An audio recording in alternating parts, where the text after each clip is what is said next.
And it is that time of year. It's elimination finals time, Garen. Welcome to the 2 Feet in the Paint NBL1 finals preview show. This women's competition has been neck in neck all season. Of course, we've got Manly and Newcastle at the top of the ladder. But just under that, the teams have just been so competitive and so close. Really, any team can win on any day. So a lot of talent. Let's get straight into it. First matchup we're going to be previewing the Sharkies, travelling down to Canberra to face the Centre of Excellence. Of course, last time they met, actually, of course, the Sharks won. So the Sharks coming in as the lower seed here, but they've actually got a dub over Centre of Excellence. That was a 99-66 result, and it was Lauren Nicholson dominating, wasn't it, Garen? Absolutely. The leading scorer in NBL1 East is Loz Nicholson. Damn right. Got to participate as well, representing the green and gold mid-season for a few games. So Loz Nicholson, ton of experience, ton of scoring, and has been an engine for this team. 31 points, 6 rebounds, and 6 assists the last time they played. And 6 steals as well, don't forget. 6 steals. So for Coach Dave Herbert of your Centre of Excellence, it's going to be a tough scouting report and tough who's going to have the key defensive matchup. Yeah, how do you stop her? Loz Nicholson, and yeah, it's tough. But then you got Alicia Farber also last game. 20 points, 5 rebounds, and Maddie Norris, yes, 27 and 11 games. I mean, it's a hefty buckets. Maddie Norris, oh wow. Once you get started from 3-point line, give up, go home. Just don't even bother. Don't even bother turning up. Like, Maddie Norris is such a bucket. Been doing it forever with the Sutherland Sharks as well. But meanwhile, for the Centre of Excellence that day, a few decent performances. Juffermans with 16 points, 9 rebounds. Jada Clark had 10 points as well. But as we know, that was like relatively early in the season. That Centre of Excellence team has changed a lot, matured a lot as well. Dave Herbert's been doing a great job. Awesome I mean, that's how they ended up in such coaching with Herbie. They're following on Instagram. I mean, Herbie fully loaded. Yeah, Herbie fully loaded. That has done a tough job. All this young talent, how to manage minutes, how to manage rotations, players going off to college, trying to give players the mind right set, like approach to when you move on to college, what to expect, all of that. So it's not an easy task. And Garen, you actually caught up with Dave Herbert after the game against North not that long ago. Let's hear what he had to say. What do you look for your players on and off the court this season? Yeah, look, we're still developing process. Like you'll see, we started the game with high energy. We make a few mistakes, we kind of back off, and that energy drops away. They're very young. We are a development program. We're trying to be an elite development program. We've got some steps to make. We've got a lot of new players, some very young players. You see Lara Sunfire, she's just turned 16. So overall, we're a little different to other teams. We're trying to build process, trying to develop everyone on our roster as best we can, and we rotate through and play everyone as much as we can. So focusing on this week's matchup, so the question is going to be how to contain Lauren Nicholson. And I reckon Sienna Harvey, very good defender, moves her feet really well, is a good hustle point guard. She can maybe contain Loz Nicholson. Of course, you can't stop her, but I think if Sienna Harvey is on her game, that might actually help Centre of Excellence get the win here. But of course, Sutherland's got such a spread of scorers. We're talking about Fabro and Norris before. Of course, Fabro won NBL1 North with beautiful Townsville last year. Yeah. Love to see it, but great to have Fabro down here playing in NBL1 East this season. No, we don't have a Townsville jersey as usual, but huge shout out to all our fans in Townsville and family as well. But Garen, who is going to step up for Centre of Excellence? Because as Dave Herbert was saying, there's a good spread of players, but who do you have earmarked as possibly their leader? I'd probably say Juffermans. Maybe Juffermans might have a key game. Jada Clark only was 10 points last game, can light it up. Don't look at their stats from previous games. You're only as good as your last game. So. Yeah, and there's been a lot of talking about their last game, but but there's been a lot of hype as well around Laura Sunfire as well, the South Australian Dynamo. She joined the team after this, like a few games after the Sutherland matchup, and boy, she's been balling out. And word on the street is she had a really good Asia Cup as well. So be interesting to see how that Asia Cup experience for a lot of these Centre of Excellence players pays off, whether they're more exhausted or worn out, or whether stepping up to the big stage will help them in this playoffs tournament as well. And Saffron Shields as well. God damn, she's having a great season. So if she can get her 3-point shot going as a great ball handler as well, then Centre of Excellence will continue their great form. But it's been a while since they've played. They actually wrapped up their regular season earlier than anyone. So this one will be at Canberra. So any people close by at Canberra, either check out the Gunners or check out the Centre of Excellence. What a game it is going to be. Sharks, Centre of Excellence. And if you're in Sydney, got to come down to the Norths game. We've got Norths taking on the Maitland Mustangs. Of course, we'll be commentating that one, Garen. And KO freebie game of the week. So don't even need to pay anything. Tune in, watch it, or come down to the Bear Cave. It's going to be a great doubleheader. Garen, last time they met, it was all Norths, 73-50.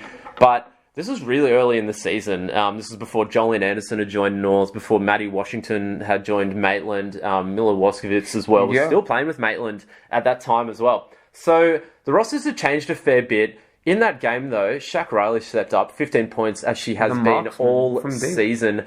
And for the North Bears, that was the Holly Wills game. 17 points, 9 rebounds, as well as Sarah Schicker. Another day in the office for Sarah Schicker, the Austrian hammer, we like to call her. 9 points, 14 rebounds that game. But Garen, and the key matchups looking... Oh, and 2 blocks as well. Oh, yeah, sorry. I didn't need to mention that. Because Sarah Schicker, you know she's getting 2 blocks anyway. That's almost assumed.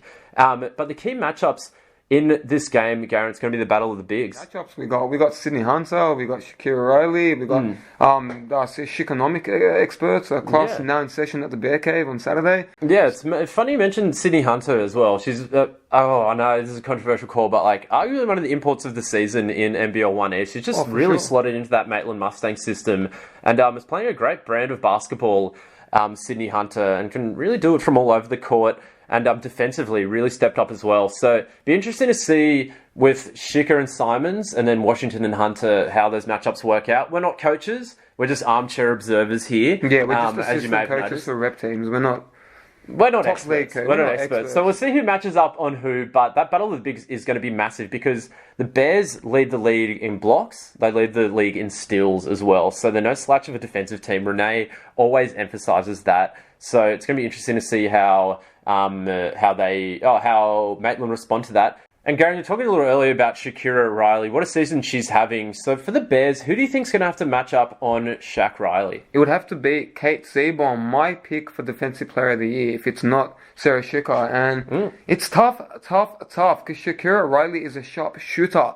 Quick trigger, can shoot off the dribble, can shoot, catch and shoot. You can just look at the highlights packages. I mean, they just speak for itself. But Kate Seaborn, probably done with the scouting report, probably spending night in, night out, hasn't got any sleep. Homework, Pumping the coffee, just trying to work out the scouting report. I mean, it's tough. It's tough when you're going up against a sharpshooter like Shakira Riley, but it's even tougher when you're going up against a defensive mindset player like Kate Seaborn. So yeah, and another big thing as well, both these teams have really deep benches as well, so a lot of talent. Like you got for Maitland Mustangs, Dyla Walker, Kelsey Moss, Beck Galerjo. Sorry if I mispronounced that.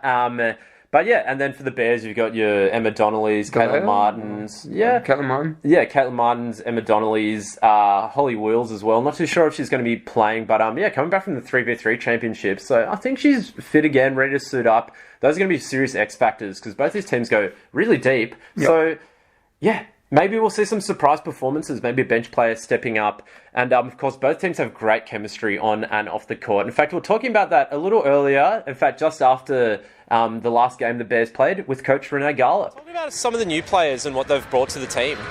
Yeah, we're really lucky that we were able to keep onto the core from last year so we could keep building with what we had. And then to add a few of the young kids with Caitlin Martin, Emma Donnelly and Holly Wills from various other clubs. I think they've fit in really well and we're certainly very lucky to have them. And then obviously with Jolene Anderson coming in as well. Yeah, so been massive. Been good to kind of have the core group that continually step up and then put those pieces in around them. What are going to be some key focuses going into the week to try to take this team to the next level?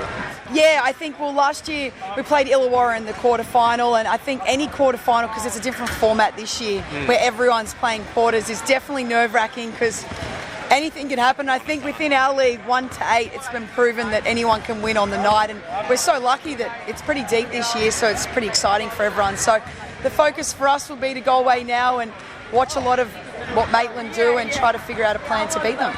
And the next matchup we're going to look at, Garen, is going to be an absolute thriller in Merriweather. Doesn't really have a good ring to it, but it will be a great matchup nonetheless. You know, there's going to be a huge crowd in Newcastle for the Falcons taking on the Sydney Comets. They've met twice this year. Yep. And both times it's been the Falcons dominating. 16-point win the first time they met, 86-70. But Shyla Hill still went off, 28 points. Jada Crawshaw another day in the office for Jada Crawshaw. 19 points, 12 rebounds. But you had Curtin, Munga, Kingham, Gray, Foy, all scoring in double figures. And so it was a great team effort by the Newcastle Falcons. And then in the second game, Falcons just doing even better, winning 71-50. Of course, there was no Shyla Hill, no Vanessa Panousis in that. Of course, Jada Crawshaw stepped up, but Nicole Munga went crazy. How many points, how many rebounds, Garen? Insane. Nicole Munga finished with 20 rebounds and 28 points. Sorry, I was just trying to find the insane stats we had on hand. It is crazy because not only is she a great scorer, but great scorers give up most of it. It's tough, when scorers exert a lot of their energy scoring. And might lack in one area or whatever, or defenders might give up all their energy on defense and lack in another area because they're just exerting their energy on one thing. No let up from Nicole Munga. She rebounds, she scores, she plays defense, she does it all. And she's from Michigan, so... Yeah, of course. You always love to mention that from the Michigan corner. Of course, originally from Pennsylvania as well. So, Brim tough there. For the Sydney Comets, though, Garen, they can beat anyone on any day if Shyla Hill, if Vanessa Panousis pop off. It's almost unstoppable. Panousis had a great game in their last game against North Bears. I think went for anywhere between 20 and 25. Sorry, I don't have the stats on the top of my head. But if Hill and Panousis pop off, as well as Jada Crawshaw in the front court, and those young guns like Kay Roos and Piper Anderson, they've got a good starting five. It's just the question for Sydney Comets is where are they going to get some bench scoring? I mean, I got to say, Drew Talufoa as well, last game really impressed. I think defensively she's very underrated as well. So she can maybe mark up on Munga or Curtin, as well as Kayru's marking up on those big bodies for the Comets. But Garen, that's the big story for the Newcastle Falcons. It's the bigs, Curtin and Munga. Abby Curtin had a great season as well. Absolutely. Been balling, been popping off, been a great scoring addition. And has been what you would expect for your Newcastle Falcons. So go check it out if you've got the time at the General Roberts Hotel or at the Newcastle Stadium. Yeah, damn Had to be in Newcastle and Comets. Go check it out. Newcastle has one of the greatest, one of the most fan attendances. Yeah, I mean they got great. I can't culture. English today, but they got great culture up in Newcastle, and of course Schnitzelmania down at the General Roberts Hotel. You might run into Nicole Munga there after the game. Of course, you ran into her after her game against Norths at the Bear Cave. And that's a lot of credit to your coaching staff and the way you guys play defense and moving on to this season, building good habits. What's your biggest takeaway with the last 4 or 5 games of the season now? Oh, it's been wonderful. I mean, I think just as a whole from the NBL1, we were talking about it, and me and a couple of the Maitland girls, every single game is just a battle and a grind, which last year there was a big disparity between the top of the league and the bottom of the league. So just a credit to the league, the players in the league that are coming now. It's been wonderful, high competitive games every night out, and that's been really cool. Yeah, you built such a great culture in Newcastle. The fans love you. We love you here. Dominating in NBL1 East. Thanks for joining us. As always, the Michigan product, Nicole Munga. Awesome. Thank you guys so much. The last matchup we're going to be covering is the first seed taking on the 8th seed, but Garen, on paper, it really doesn't look like there's much of a difference, especially talent-wise. Of course, Manly has been killing it this year. One of the form sides, almost undefeated. Almost. Last time the Bandits and the Seagulls went head-to-head, it was Manly winning 86-61. That game, Manly, Brie Delaney just brought it. 25 points. Zoe Miller, 17 points at the bench. Of course, Kim Hodge, Fliss Anderson, both in double figures as well. Absolutely. And for the Bandits, you had Mahadi with 20 points, 9 rebounds. But in that game, Garen, interesting to note, no Michaela Pivek and no Mallory Bates as well. So that's really going to change the dynamic in this Manly game because those bigs for the Albury-Wodonga Bandits, in fact, Pivek's very versatile. But the walking triple-double, Little Miss triple-double as we like to call her down here. I mean, they have a lot of players that can pull out the do-it-yourself IKEA kit and just build offense on their own. Can really provide. But Manly's been really known for their defense and rebounding. And leading the league in rebounding. Leading the league in rebounding, and that's essentially why they're one of the top teams. They might not be the best three-point shooting team, only shooting around 31%, which is still good in some coaches' eyes, I guess. Yeah. But it's their defense and rebounding, and boy, have they dominated that statistical category of games. And another big matchup to look out for is going to be the ball handlers, because both these teams are a bit unconventional. They've actually got quite big point guards, of course. With KCR Dern out, Michaela Pivek's been running the point a lot and doing it really, really well. And Fliss Henderson, when Zoe Miller's not on the court, normally runs the point. Sometimes the Delaney's bring the ball up as well. So really versatile teams. So that'll be very interesting. And then you've got Hannon and Bates going against Kim Hodge in the paint as well. Versatility.com right there. Manly's bench is quite deep also. You got Zoe Miller, you got Geraldina who can also space the floor. I remember we called her game when she was playing Hornsby. My Magic, so she can space the floor and light it up. Then you got Garcia Lee and Sniper Mowbray, who James was able to catch up with for a sneaky interview at the Hornsby Brick Pit Stadium. So James and Sari Mowbray. Yeah, let's check it out. Sari, one of the best shooters in the league, in youth league as well. I mean, what's your secret to staying so consistent with your three-point shot? We focus on it a lot at training, before and after training. It's always put up some threes. And then our team has a really great culture, so we love to just get around, shoot together, even when we don't have training. So just literally, I think just shooting more with the girls, apart from training, just helps you stay on track. How's it having the likes of the Delaney's around to help you develop as a player? They're awesome. We always say, our team has the best culture. We love just hanging out with each other. Even tomorrow, we're all just going to hang out. We just love each other. Yeah, what are you up to? Oh, it's been Alex's birthday, so we're actually all going to hang out with her. But the older girls have been really welcoming, and everyone just does a good job of getting around each other, so it's good fun. And Garen, just before we move on, a big X factor for the Albury-Wodonga Bandits has been coming on leaps and bounds is Liz Murphy as well. I mean, the floor spacing she provides to open up those passing lanes. Murphy and Mahadi on the perimeter have just been exquisite, and their three-point shooting. Everything but Murphy's law on that one, so yeah. Yeah, their shooting's just been off the chain. Of course, Mahadi hit that game-tying three a few weeks ago to send it into overtime. I think it was against Comets. So, yeah, those three-point shooting from Mahadi and Liz Murphy, that's going to be serious X factor, because if they can pop off, they've got a chance of causing a huge upset here. Of course, all these games happening on Saturday. It's going to be Basketball Mania, win or go home, the Elimination Finals, Garen, in the women's. That's our preview show. Hope you enjoyed it. And, go check it out all over New South Wales, and if you're in the North Sydney area, go check out North's Bears vs Sutherland Sharks, as James and I will be on the call for that one, and North's vs Maitland Mustangs. That is NBL1 East playoff action. 2 feet in the paint preview show. James, Garen, we are out.